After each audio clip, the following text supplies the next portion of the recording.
అమెరికాతో ఒక్కడు కూడా యుద్ధానికి తోడు రావట్లేదు. ఒకప్పుడు ఇరాక్ మీద యుద్ధమో, ఆఫ్ఘనిస్తాన్ మీద యుద్ధమో, ఏ దేశం మీదకి అమెరికా వెళ్ళి దాడులకు దిగినా వెంటనే పరిగెత్తుకొచ్చేటటువంటి కెనడా, ఇంగ్లాండు, జపాను, జర్మనీ ఎవ్వడు తోడు నిలబడట్లేదు. ఇప్పుడు అఫీషియల్గా ఇప్పుడు చివరికి కనీసం ఎయిర్ బేసులు వాడుకోవడానికి కూడా అనుమతి ఇవ్వలేదు బ్రిటన్.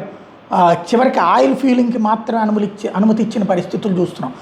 ఇప్పుడు ఇటలీ అధికారికంగా పార్లమెంట్లో జార్జియా మెలోని అమెరికా ఇజ్రాయెల్తో కలిసి చేస్తున్నటువంటి మిడిల్ ఈస్ట్ యుద్ధంలో మేము పార్టిసిపేట్ చెయ్యబోము అని ప్రకటించింది. ఆ యుద్ధంలో మేము భాగం కాదలుచుకోలేదని ప్రకటించింది.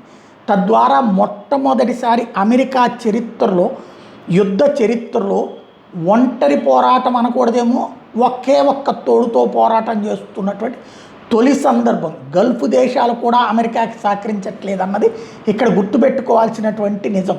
ఇందులో ఇరాన్ గొప్పతనం కానీ ఏమీ లేదు.